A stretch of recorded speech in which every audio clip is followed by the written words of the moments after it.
Hi, this is David with entry number 725, I think, maybe 26, maybe 24, probably 25, probably 26. I'm terrible at these numbers, I've realized. So we've rounded a quarter to 800, which is cool. This big wall right here is a sound deadening wall because there's a very large high school on the other side of it. And over there is another sound deadening wall because there is uh, a train that runs through there. And yeah, so I'm in an alley. uh, Basically, it's a very good day today because it's warm, quote unquote.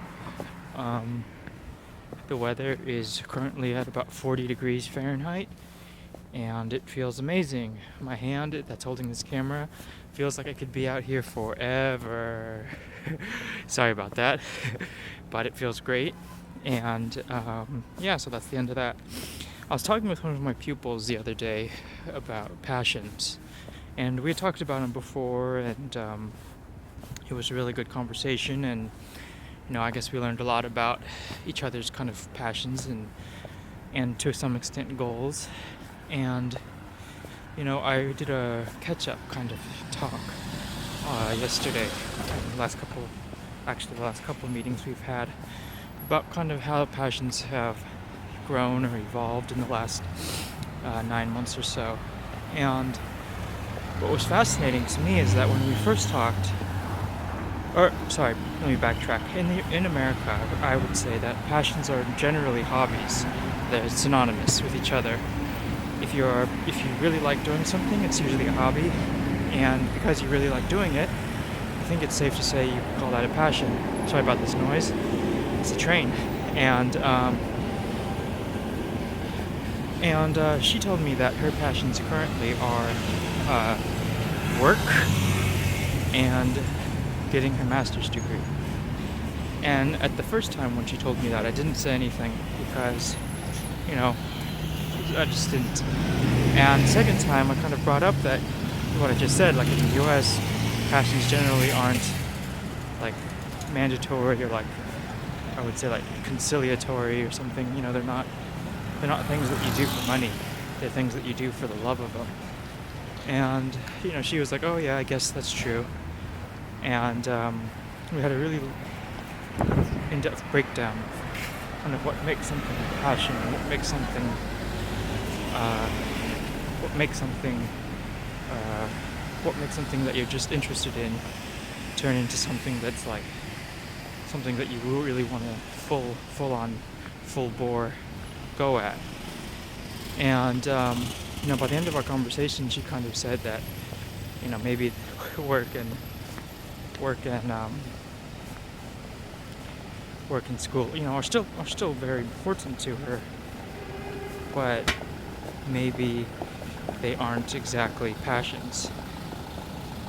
And she said maybe traveling is more of a passion, which I said that's good. And then I kind of sensed a little bit of like uneasiness about admitting that. Not admitting that, but kind of denying work being passion.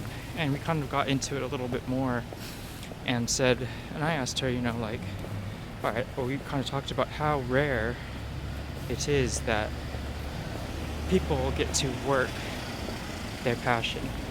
And I think a lot of young people nowadays use their parents, in Korea at least, use their parents' wealth to kind of work their passion.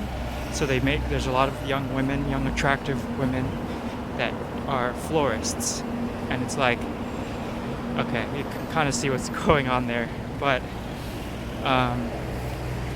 it's a very interesting thing to see. I find it quite it's not upsetting, and it's not like a negative thing, I suppose, but it is a kind of a thing that you wouldn't have seen like 30 or 40, 50 years ago, using your parents' capital to kind of follow your passion in these fields. Okay, so that would happen. Yes, that would happen. Start like a investment like Donald Trump or whatever, but to do it in these certain like niche categories, like a cafe or a florist shop or some like esoteric kind of work, and things that probably aren't making a profit, and you kind of spend a lot of money setting them up and running them. But it's interesting. That's a very fascinating thing to have their parents kind of maybe believe in them, or maybe just want to get them out of their face, do something with their lives so they kind of support them in their ventures. Again, this is all conjecture on my part, but that's a lot what it feels like, especially in kind of more affluent areas. You see them more frequently. But and the whole talk got me kind of thinking more on the idea of passions and working your passion. And it is true that very, very few people are afforded the life that gives them the ability to work their passion. And the whole other argument that we didn't get into, which we'll talk about in this next upcoming meeting, is this idea of, is turning your passion into work even a good idea to begin with? Is it something that we should strive for, in the sense of is monetizing a passion kind of also destroying that passion? And I think there's a strong argument for that, because really, it is difficult to kind of legitimize financially doing a lot of these things that people are passionate about. You could love playing badminton, but never ever be good enough to play professionally, but still could be your passion. And if you quit your job and just tried to become a professional badminton player, the fallout from that could be, disastrous. So anyway, that's all I wanted to say today.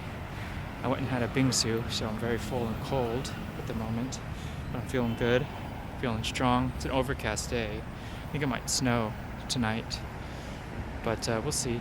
Thanks for watching, and I'll talk with you soon. Bye.